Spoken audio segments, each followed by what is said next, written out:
You're unmuting. Yes, we have unmuted. I'll press the tweet button. Thank you, Brent. Okay, we have unmuted. I'm double checking. Okay, it's good.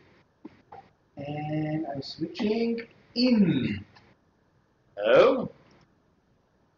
We're live. Welcome, Crusaders.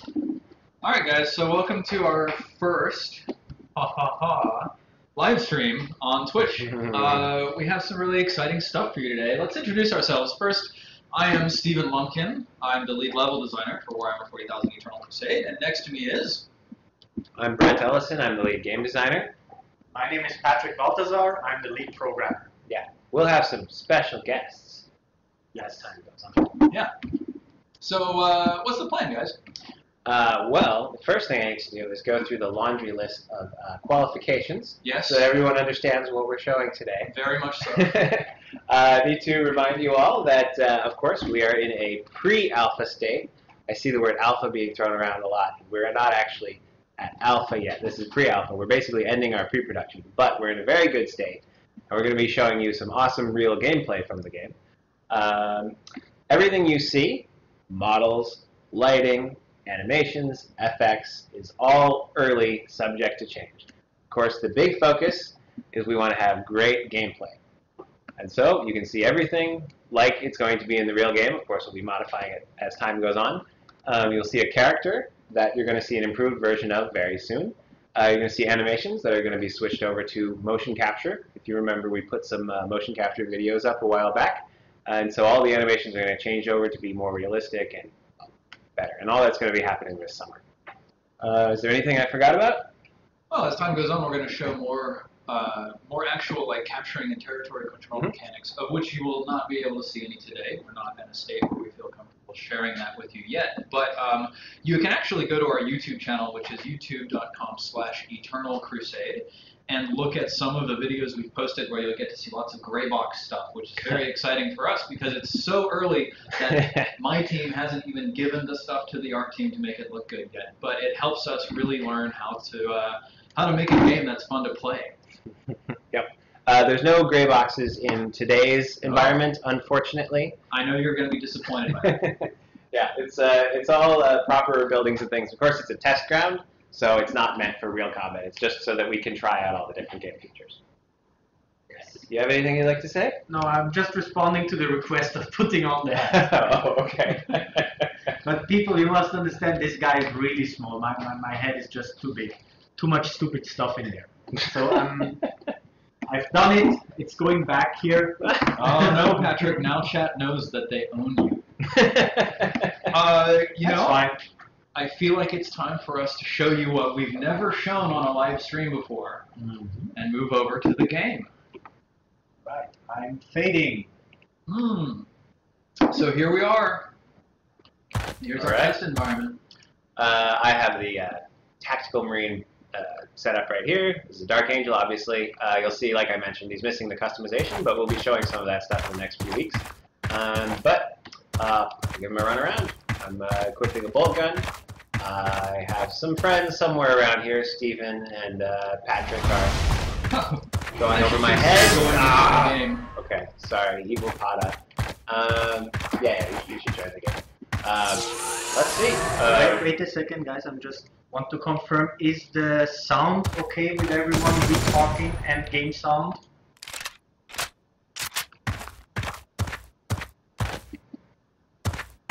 Yeah.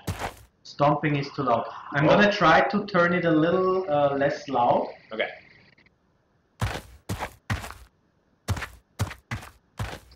How about now-ish? Some people say, yeah, sounds are too loud. Yes, sound is great. So some people are saying it's okay, but it's Okay. with the adjustment. It's Turn the in-game sound down a little.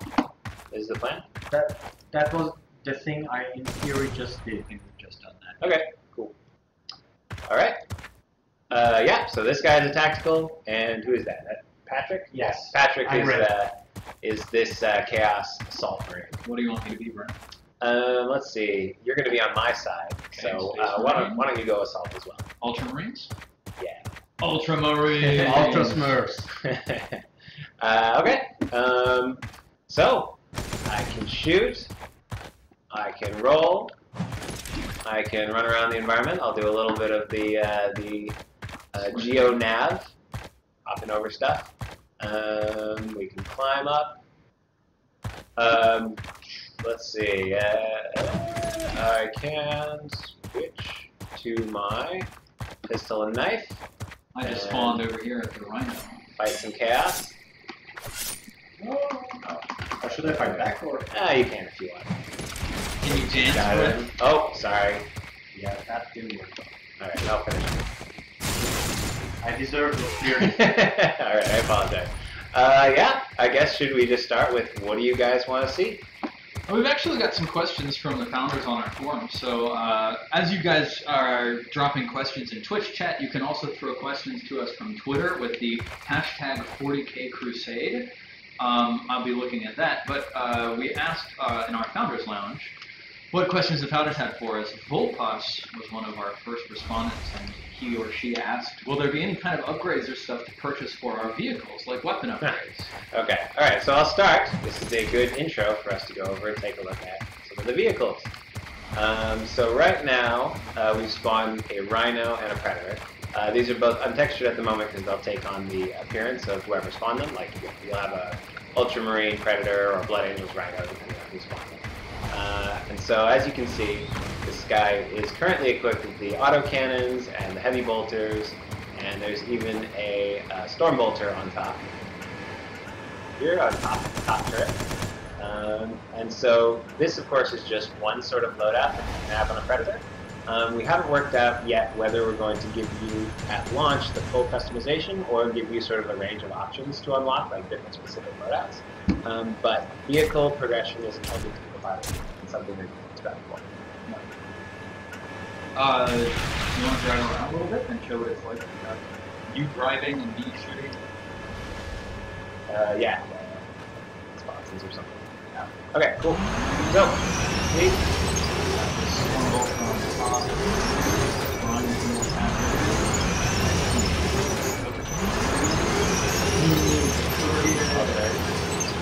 Do you have road kills? oh yeah, I can run over. Yeah. Patrick, come here. Yeah. Of course they do damage when they slam into each other, things like that. The Rhino... Plus 20 XP. Did you get XP for that? Did I? I got a pop over that. Okay. Plus 20 XP. The Rhinos and everything have multiple hitboxes, so you can do more damage than that. We're taking a look at whether we want to or not. But the intention of these things... Oh, we have feedback on our mic. Yeah, it's too loud. Okay. Should we push it away, or is it coming into that? No, It's maybe from the last it's not one. the mic, it's the game. They're saying that the shooting in the game is too loud. Oh. Sorry, Is guys. it any better now? Here I'm shooting and talking at the same time. Yeah. Is the in-game shooting still too loud? Someone I saw in chat asked, is this an arena shooter like Counter-Strike, or is it an open world game? This is a massively multiplayer online game. It's completely open world where you can drive across entire continents of multiple kilometers in length and width. Yeah, sound is better. Good. Good. Yeah. You can jump in it, yeah. Yes, it's intended as a sandbox style element. So you will have an entire continent and be able to go anywhere on it as long as someone doesn't kill you. Is multi-crewing working? Saitovsky, I am currently controlling the Stormbolter on top, and Brent is currently in the drivers. Yep, the intention is to have it be a social experience. So it's not like you spawn a predator and then you just go and you destroy people. You get a bunch of people together, and then you're sort of this boat of death going across the land, blowing everybody apart. So I can hop into the sponsons right now. You'll note that we're using a first-person view for the sponsons. It's very difficult to find a good third-person view. And do we have friendly fire on our vehicle? Oh, of course. Yeah, there's full friendly fire. However, there will be friendly fire consequences naturally, but it's difficult to have a proper warfare-style game without a friendly fire system. Yeah. Now, there are some edge cases that we're going to be evaluating, of course, free characters, etc. But that's something we'll be working with as time goes on. Hey! Get him! Come on, Bolter. Slam into him. You can actually see, I think we took damage from slamming into Patrick. Oh, actually, you're an assault, right? I am. You want to toss a crack grenade at him? Ooh, yeah, I Yeah. do. Oh, yes, do that. Yeah. How do I get to it? There it is, crack grenade. And what is it? F. Make sure you hit him. It'll stick to him. Okay, here I go. It's on there somewhere on the side. He totally. What? No, I didn't. I'll go get another one. I'm gonna actually come over here to an ammo crate. Oh, yeah. I'll go catch up with him. While we're doing this, Where'd you go? Oh, you'll know we have suspension on the vehicles and things like that. Yeah. So obviously there's some tuning to do, but the treads and things do it. It's a giant box. It's not just a metal. It's also Crack me. yeah. You don't need to do Like that. You missed. That What went missed completely again? through How it. did it miss? You were too close. I'll do it Brent. later. I'll do it. Oh yeah. No, you don't. Brent has been squashed by. I ran myself over. I'm sorry, guys. Brent, I swear I've played This this is game my before. chaos. while we're waiting for you to respawn, I have another question from the forums. Gordle Gut Smash asks, considering the lore of the different factions, to what degree will the vehicles will reflect their peculiarity? Oh yeah. So the vehicles in particular, yes, are going to be related to faction. Of course, the Eldar don't take anything to the field that's tracked or with wheels. They're riding around on jet bikes. They have grav, things like that. So we're and of course the Orc vehicles need to take into account their peculiarities. Like longtime Orc fans familiar with the ramshackle rule, that will be a factor. So yeah, I mean, what you would expect from their vehicles, like we'll be having sort of similar roles of vehicles, but they'll take on the unique properties that you would expect from that faction. Yeah. There you go. Yeah. A very popular question that we can address very quickly is, when do we expect to be able to show some Orc and Eldar gameplay? Yep. So there's some work being done right now to get the Eldar and Orcs into the game properly, where we'll be able to run around with them. And then as soon as we can show you guys something that we think is representative of their experience, then we'll be working. Let's see. In the next couple, end of summer or something Before like the that. end of the year for certain. David can give you more information, but we are all very eager to have the Orcs and the Eldar in the game, and I just saw the Eldar getting executed earlier, which of course for you Eldar, I know that's probably not the most exciting part, but it means that they are being integrated into an actual I want to see the gameplay. executions. Yes, exactly. Let me see if I can pull a question from Twitter here. Oh, here's a cool one. Marianne Rusu at Comic Book Guy 13 asks, will we be able to dual wield like 2 power swords or a combination of a bolt pistol and a plasma pistol? So actually, you can see some of that here right now, Marianne, where Brent is both chainsaw and pistol. Tell us a little bit about what kind of loadout changes you'll be able to make for your assault. So the first things we're putting in are the stances that are like pistol and melee, and then we're also going to be working on some two-handed stuff like executioner's glaives, thunder hammers, etc. The dual stuff is super cool, and we're going to be getting to that when we get to it, but we're doing the more sort of iconic stuff first, and then we'll be doing things that are more like dual pistols, dual melee weapons, etc. Do you think I would be able to spawn with a chainsaw or a plasma pistol, for example? Well, yeah. That's yes. You can definitely spawn with a chainsword and a plasma pistol. Pistol and melee together is sort of a big thing for this game. Like everybody is expected to use some melee and some ranged. It's just a question of the percentage and direction. But the game is totally focused on that. On the mouse, by default, of course, you'll be able to adjust your controls. The left mouse button is always shooting, and the right mouse button is always some sort of melee attack, so that you can properly engage in that instantly when it happens. And on the gamepad, we're using the triggers for melee, or the triggers for range, so left trigger aim, right trigger shoot, and the LB and RB for melee, so left button guard, right button. Oh, I just saw a good one from I4TV. Question: will Dark Angel troops get roads? Yeah, I mean, we're working on some cloth elements and stuff. I think we could probably get David or Gisela at some point to answer those sorts of questions. Yeah. Yeah, I mean, they have to look like Dark Angels, or we will not. We will not be respecting the IP. Catan Overlord from the Founders Lounge asks, oh, we just did that one. When do you expect to see Warhammer gameplay? By the end of the summer, early fall, certainly before the end of the year. It's something we're actually... Guard? We're starting animations for the Eldar right now, and once we have that looking good enough, that we think we can show it to task. Wobbly, actually, this is a great lineup with what we're demonstrating right now. Okay. Is there Is any form of soft block or aim assist on melee attacks? Yep. If I swing my chainsaw, will I hit everything in the area, or will an attack be locked to a single target? I'll show you. Oh, very nice. That's the battle cry. It's its own button. It's D-pad up on the gamepad, and I think Q for now on the keyboard, just so that you can at any time hit one button and show your support for or against the Emperor. All right.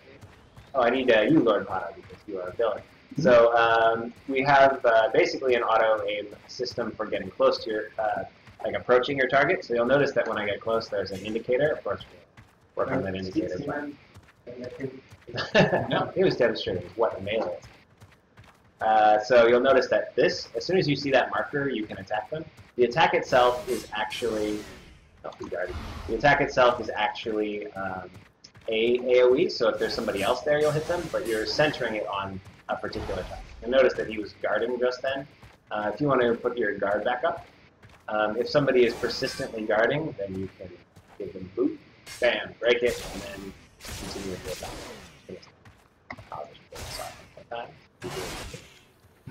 But yeah, the intention is that a lot of the gameplay around melee is more about timing and choices. So like when you approach a guy, depending on what weapon he is, mic needs to be louder. Sorry. Yep. I was just seeing a little bit of that in chat. Will there be better bolter sound? How is it now?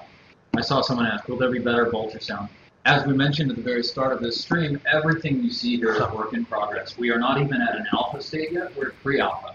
So bolter sounds, chainsword sounds, battle cries, animations, character models, environment, all of it is going to look and feel and sound much better than you see right now. And this is actually, it's already much improved over what we've shown in the past. So I hope you guys can see. Always we're evolving with what we're going to be delivering at the film. Things like in a game production, things like the sounds of the guns that are so important that they're the sort of things you expect to keep working on basically up until launch. Because there's always something where you submit it and you put it in the game and you're like, that sounds pretty good, but you don't know until you've had a little distance from it and you hear it again. And so it's a constant iterative process. Yeah. Continuing with our melee conversation, Abanobashi from the forums asked, and I see a couple people asking in the chat, can you tell us more about weapon collision like we saw in the recent IGN video, where like your swords clash off of each other? Okay. Is this just experimentation? Is the plan to happen every time? In what ways are we pushing melee combat to be more interactive experience? 3, 2, 1, clang. So that's what we're talking about right there, is the two weapons clashed against each other. There are a few games, I won't name any of them, but where you often get the experience of both characters hitting each other and dealing damage at the same time and staggering at the same time, and that just never feels good. So we have a mechanic whereby if the two characters are swinging at the exact same time, depending on the force values of the weapons, they will clang against each other and fall back. Now that's if the two weapons are very close to each other. If it's something like I'm swinging a combat knife and you're swinging a thunderhammer at the same time, of course the thunderhammer is going to win. But the intention there is to not create the scenario where two people damage and stagger each other. It doesn't feel good. Now, there is a slight problem with the timings right now where it can be very common that you end up clanging over and over again, as you saw in the IGN video.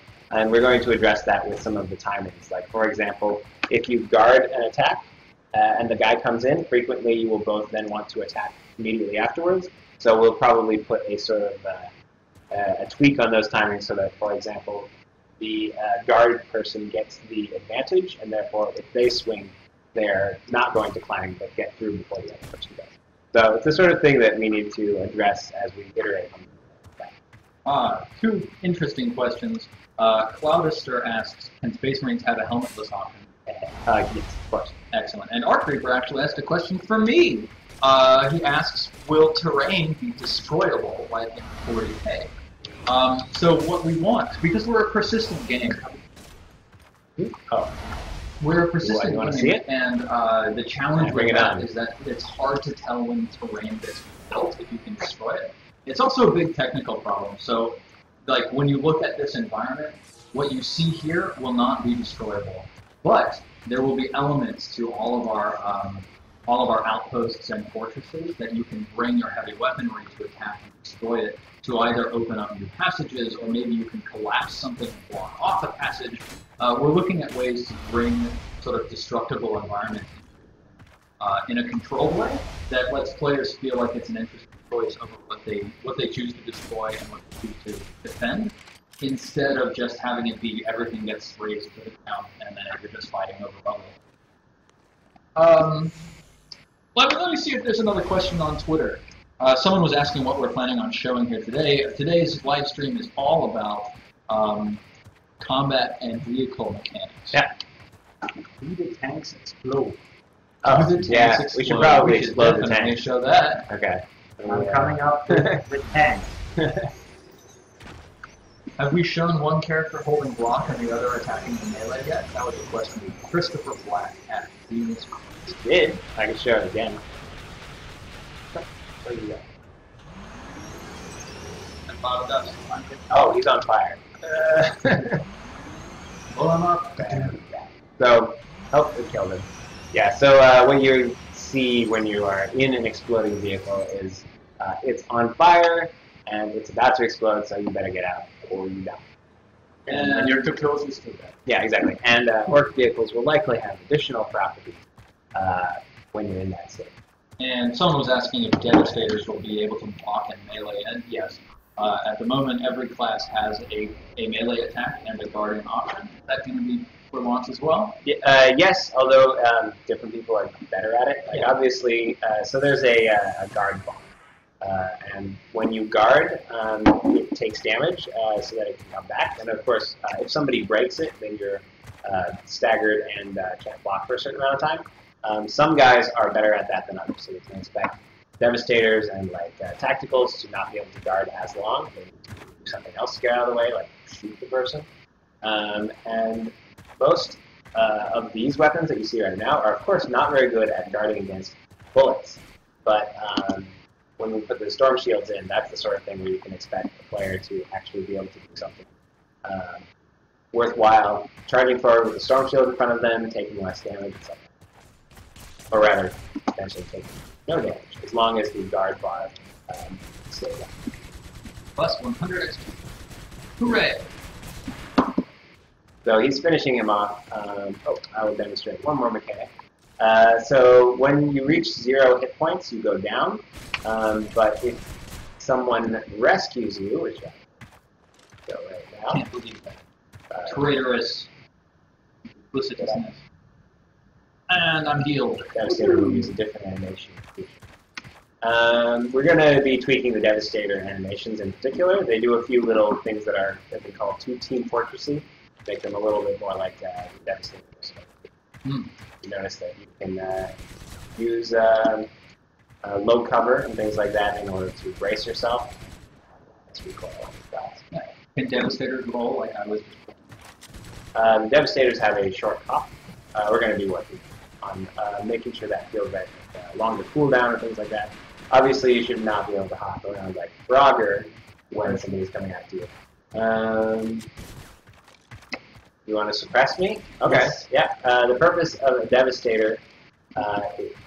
Let's take a look. We actually have You'll There's, to hit you there's a for that. little bit. Yeah. You can see how the screen shakes as Patrick shoots a meteor. Right. Yeah, we need to pump that up significantly. The goal of the suppression mechanic is so that a person can successfully fire back when being suppressed, and that includes being behind cover. You know what? I actually look like on my screen I'm getting more suppressed than you look like on your screen. Okay. Will there be gender options for Eldar? Yes. Yes. We have a great question here from the forums, from the Founders Forum. Algernon Satonix asks, after successfully capturing a supply base, will there be a grace period when the base is uncapturable? We've decided on an interesting mechanism where bases have a state at which they are not, like, the attackers have effectively taken over the base, but the base does not belong to the attackers yet, and therefore you cannot yet launch an assault from the base on it. So it's not that there's a grace period where it's uncapturable, but there's a grace period where the attackers who just captured the base defend it in order to then later be able to move forward and capture it. This is our cover system. As you know, it's not sticky cover, it's context like you see in Battlefield or Warcraft, things like that. Or outside. Psychotsky asks, will the spawning system be player-driven? Will players be able to deploy vehicles, command posts, teleport homers, where members of their strike force can spawn? There's a mobile spawn right over there that I've deployed. This is a basic Rhino, but the intention is that we have both a regular Rhino and something more like the Damocles that allows you to redeploy that. Yep.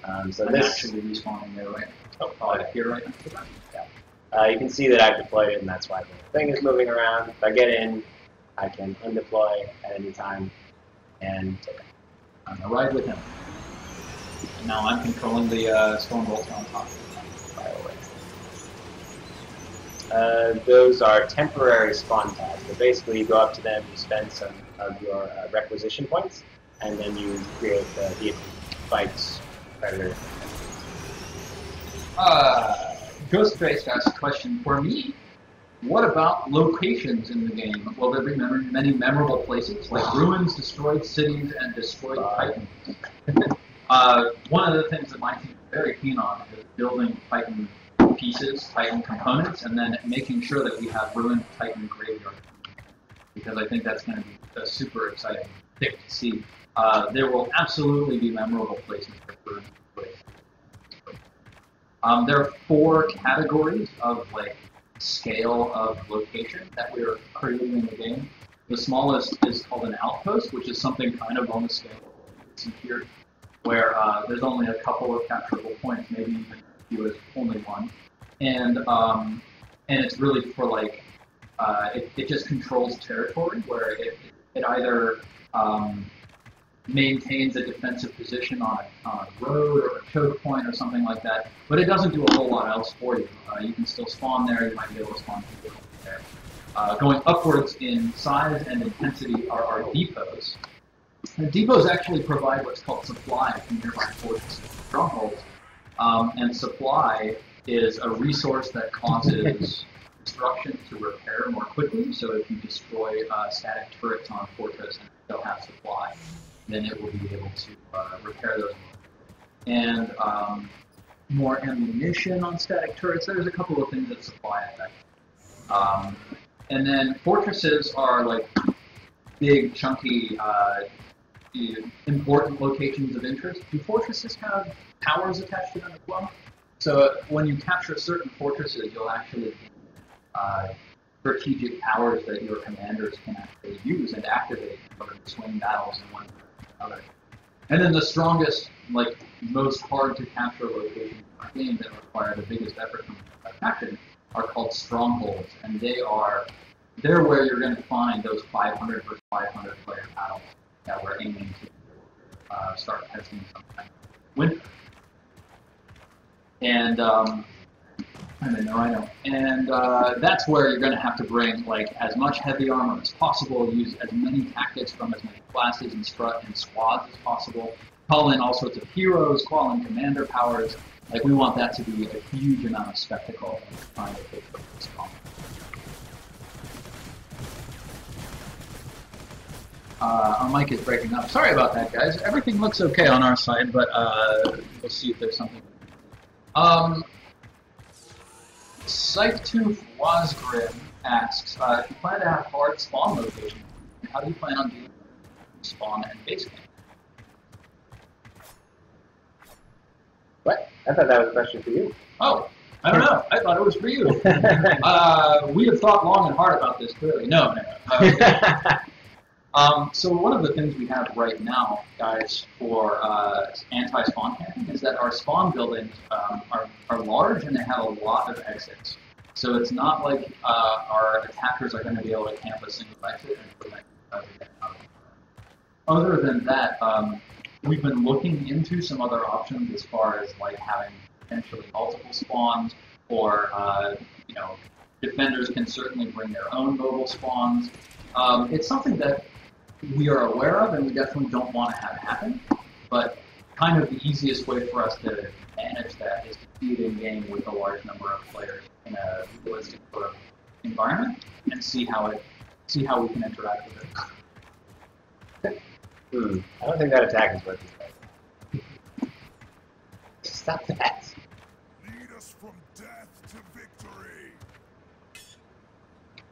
I've seen a couple people on Twitter asking if we will eventually add more Space Marine factions, such as Sisters of Battle and or Grey Knights. And I know a number of people are wondering about their own favorite faction, like the Tau. I see referenced a lot.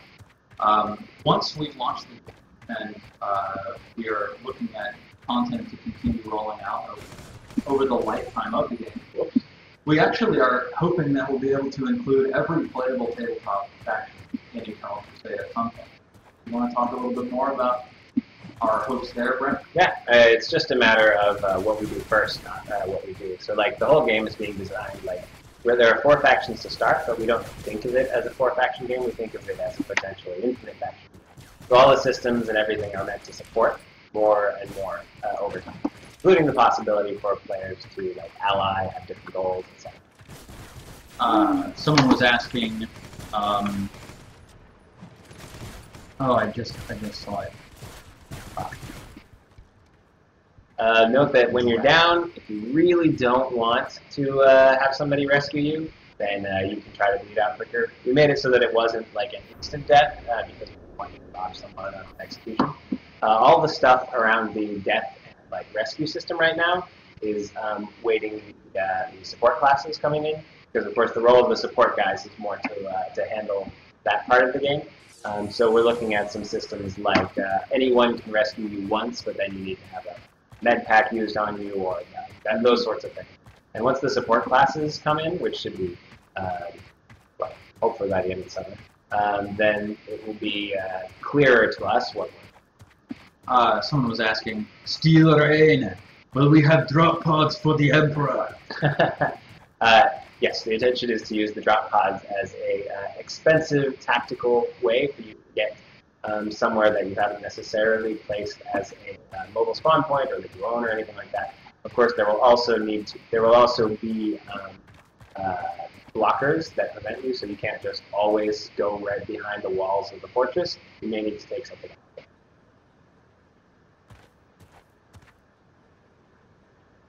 I've seen a bunch of people, and there's someone in chat right now asking, is the game the same as Space Marine?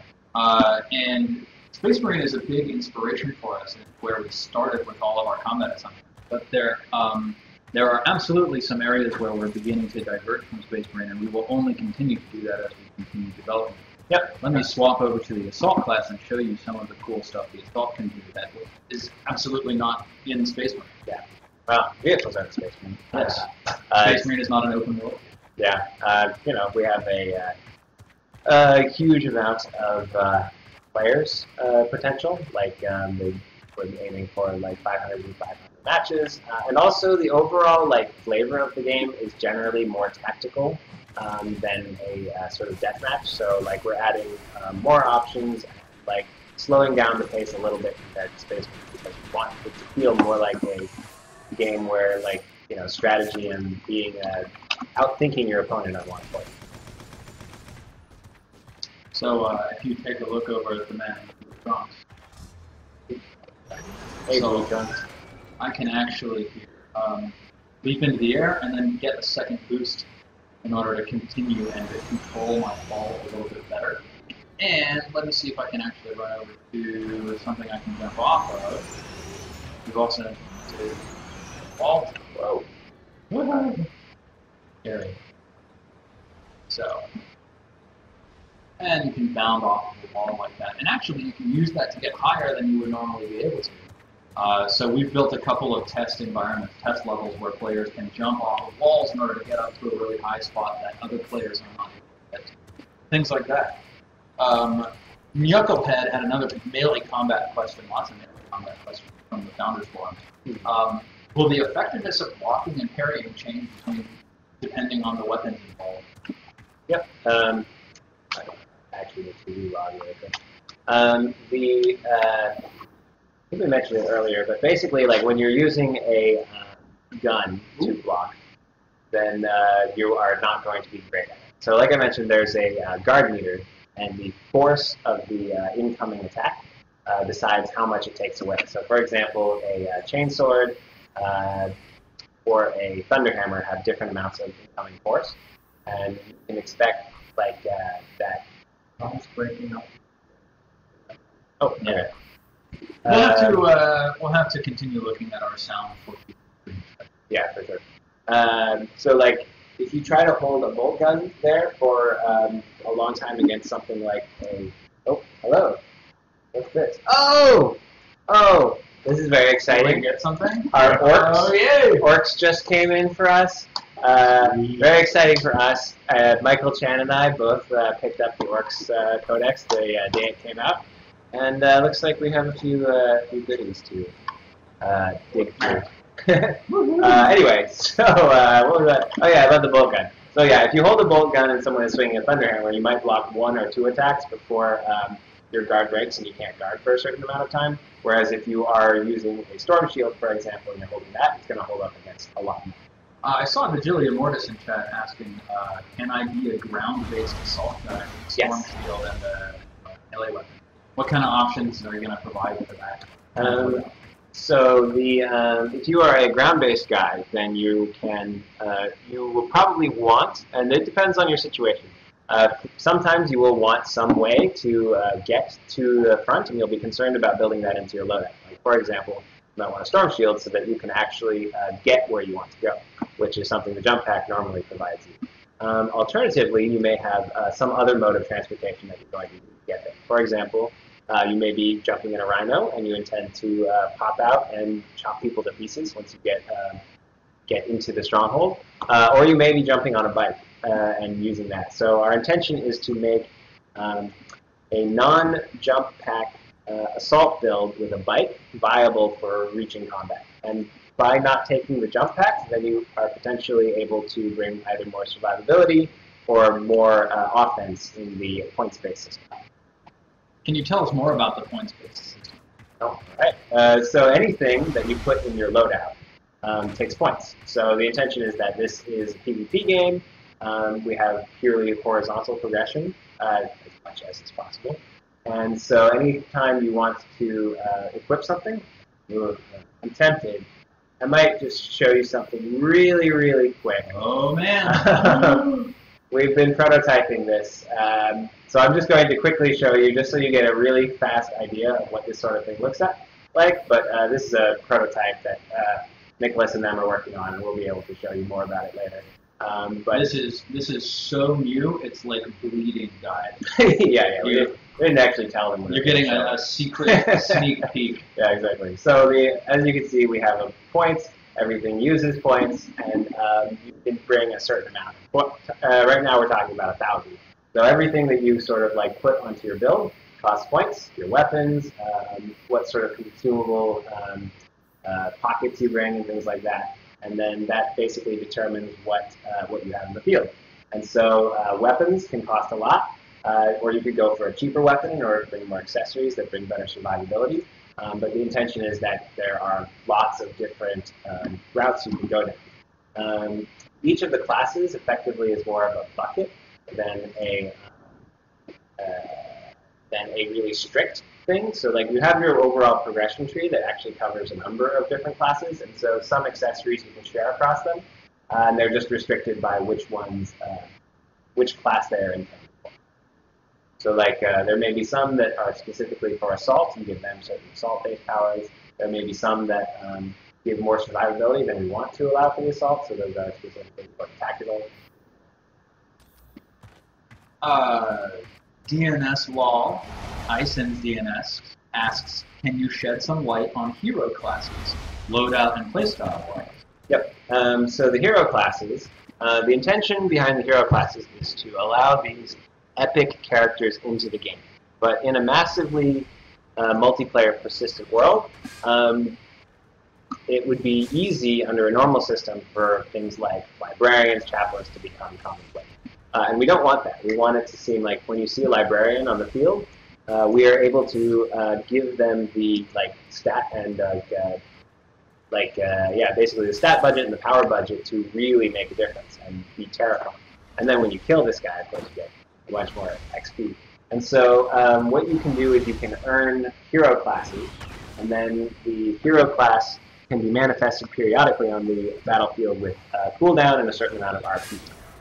Now, if you're familiar with what we've talked about with the whole RP system in general, the intention is that an individual accumulates RP requisition points at a fixed rate daily, up to a cap. The cap may be on a week basis, maybe on several days.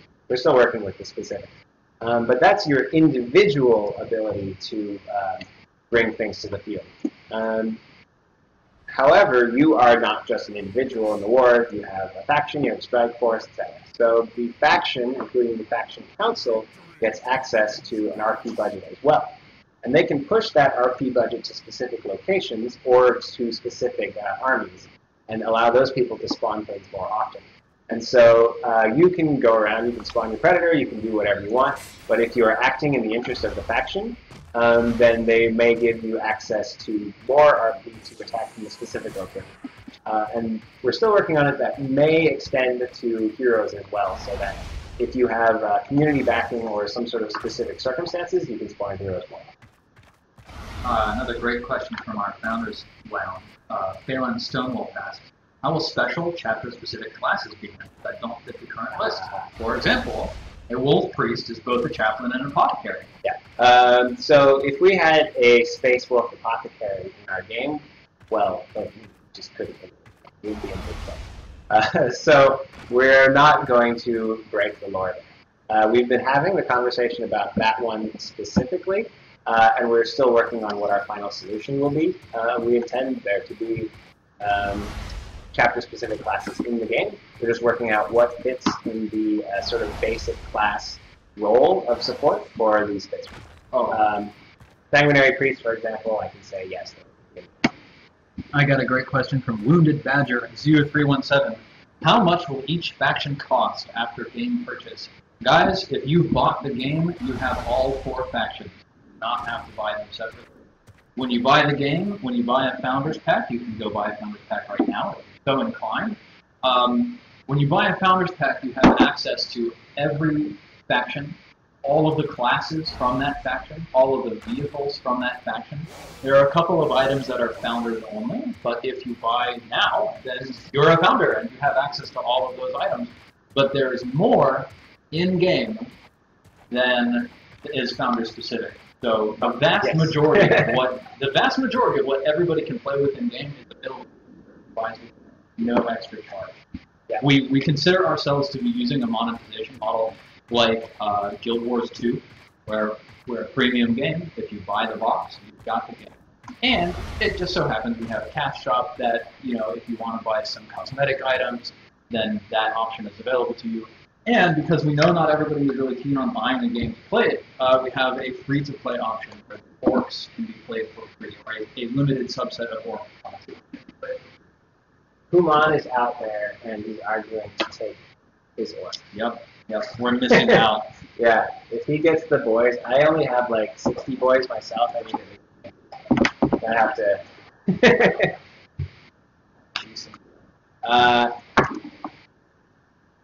More questions? Okay, let's take some. He's got a Gorkanaut right there. We like to. All right, Human, explain to everyone on Twitch why you deserve to be the one to take home the Gorkanaut.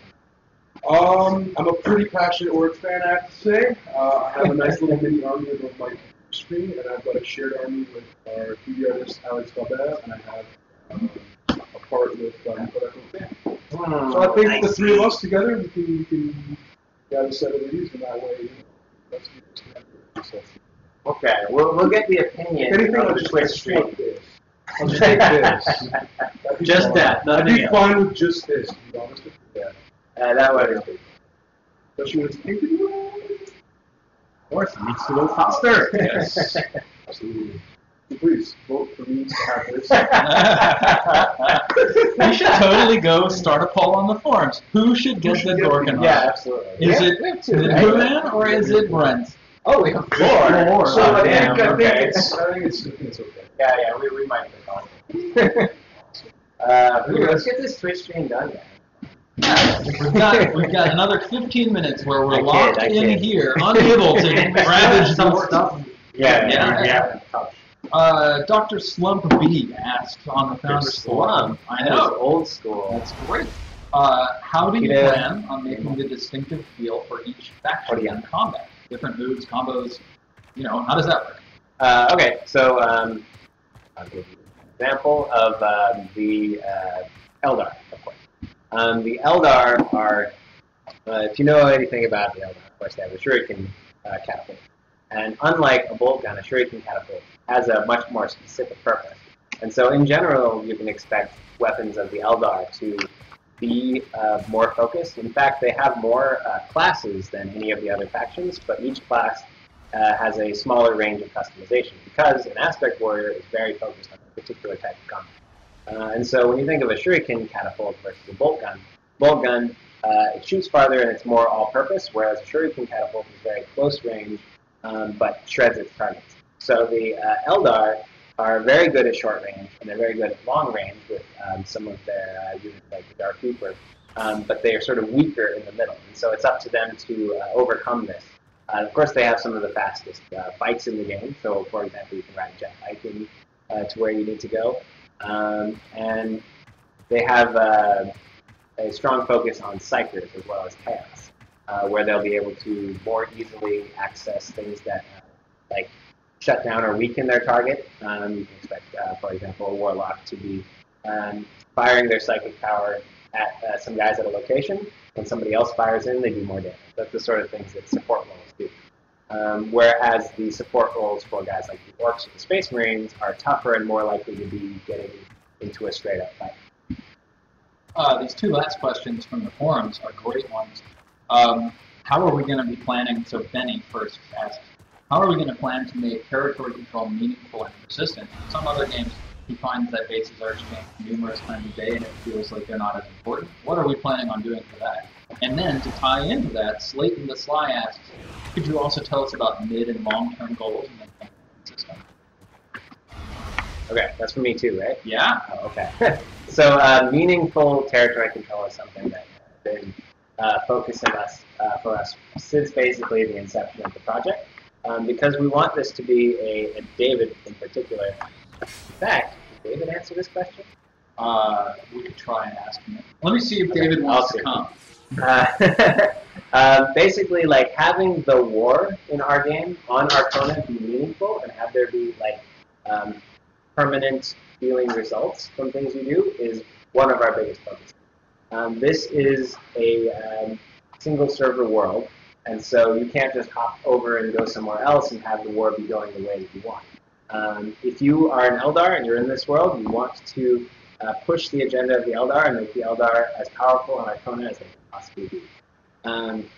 So this sort of philosophy extends to territory control. One of the things you mentioned earlier was the ways that your territories don't just change hands instantly. You need to sort of hold them and reinforce them for a certain time. And this extends to our campaign as well. But David will talk a bit more about that. Okay, so what's the question? It's how do we intend to make territory control meaningful and persistent, and can you tell us about mid- and long-term goals in the campaign system? Guys, in case you don't know, this is David Goslin. He's our creative director here on Warhammer 40,000 Eternal. Okay, so to answer the question, First of all, it's a persistent warfare. Oh, David, you're off to the side. Yeah, come in a little bit. So you are fighting for the control of the planet, but you are fighting also for your faction, and each faction will have some objective on this planet. So controlling the planet, controlling the territories is not enough. You need to understand why you are here, why you are fighting, what is at stake on this planet. I think we need to readjust either the mic or the laptop. You need to talk in here. Okay. Maybe move this a little bit over there. Okay. So I was saying that you need to understand what is at stake on this planet, and that will be through the campaign system. That will be also our main storytelling system. So you will learn more about the planet, about the history of the planet, about why your faction is there, and that's the main goal basically of this war.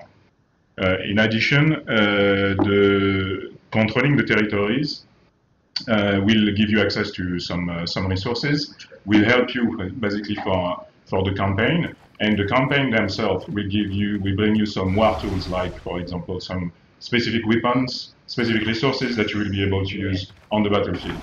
So winning a campaign will have some impact on the next campaign. Will have some impact on the war. So that will be basically from the consistency. In addition, also you have all the PvE content. The fact that you explore the planet, you will learn its secrets. You will explore some hidden area. You will fight against the Tyranids. So this world is also living. It's not a static world. Not just about taking control of the territories. Yeah, normally anytime we do play tests, we're testing sort of like capture mechanics and things like that. This is just a outpost, or rather, this is just a testing zone. It's just a playground. Yeah. So it doesn't contain any of those. Here's a great question for you, Brent.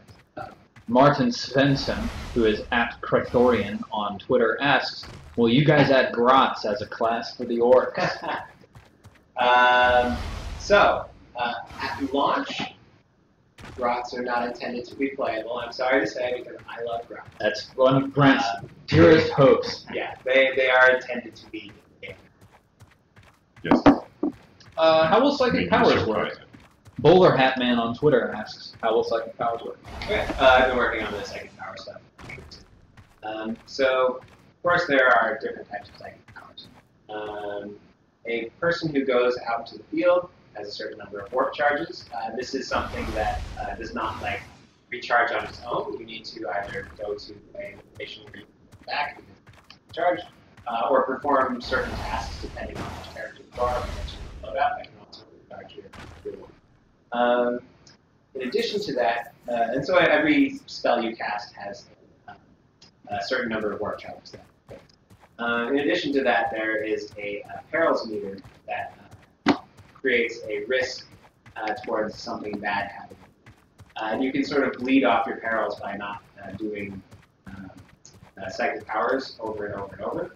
Of course, that leaves you unprotected, not as much so if you went full out. The intention with the psychic power system is to make it feel like you have a lot of sort of finesse with what you do, and sort of controlling how you pull it off. So, for example, So, for example, if you want to use a malediction, it's not about you targeting someone going, ooh, and then that malediction can on.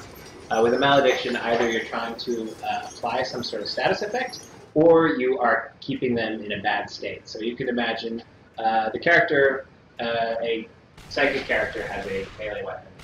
Their hand is fire something. Power spell.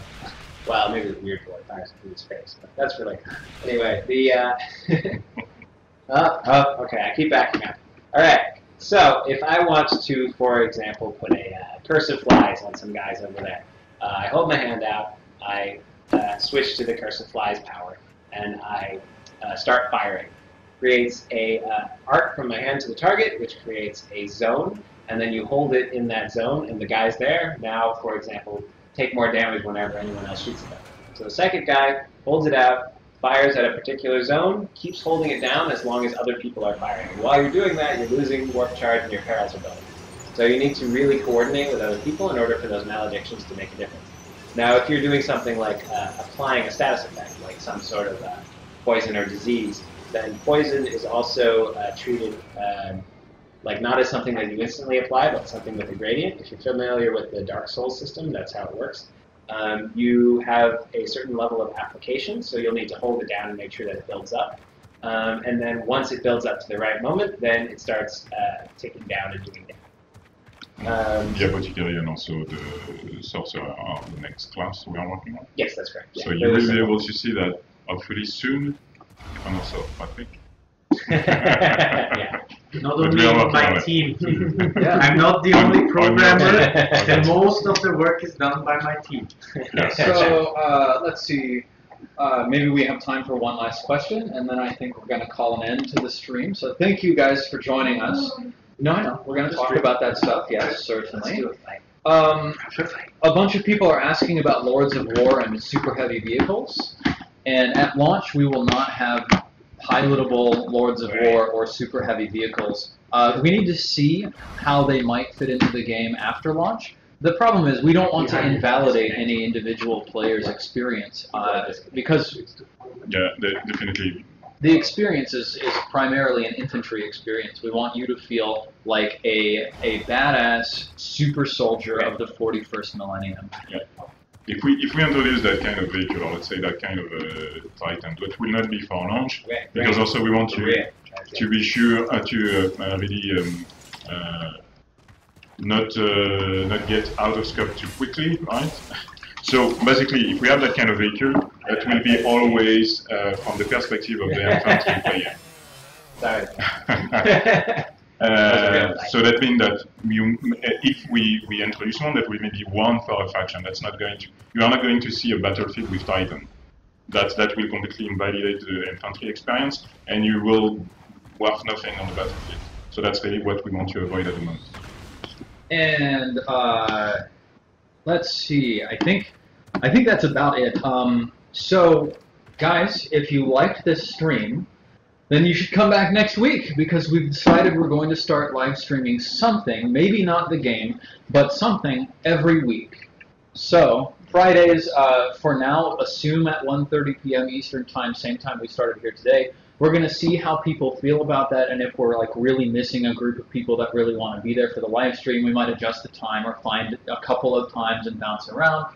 We'll see how that goes. We'll also, of course, we'll try to get a better mic for you guys. I'm sorry. Thank you for putting up with us on our first live stream.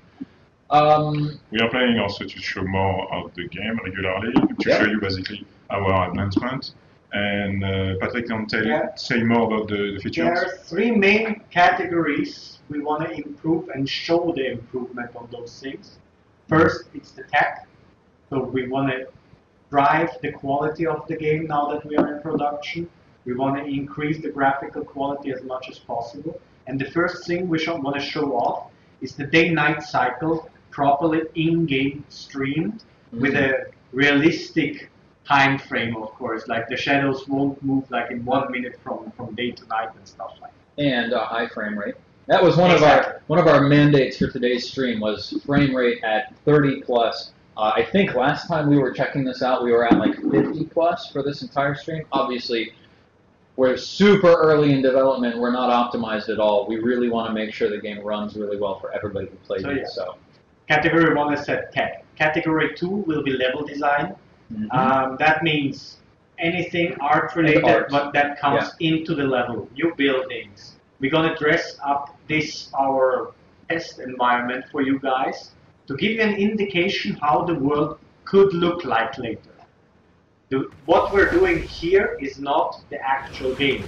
It's just a hint of what will be there. We want to show you gimmicks, but we don't want to give you the real thing yet because we're not there yet. We don't want to spoil it. That's it. And the third thing will be on the gameplay. Basically, the three categories as we sit here, where we're going to show you new weapons, new tools, and the next thing coming up will be actually the static turrets, the quad gun. Yeah, the quad gun. It's super cool. We have it sort of working. We're going to polish it a little bit so that you guys don't get like the earliest version, but something that is nice to see. The gameplay totally works. We just need to polish up the effects.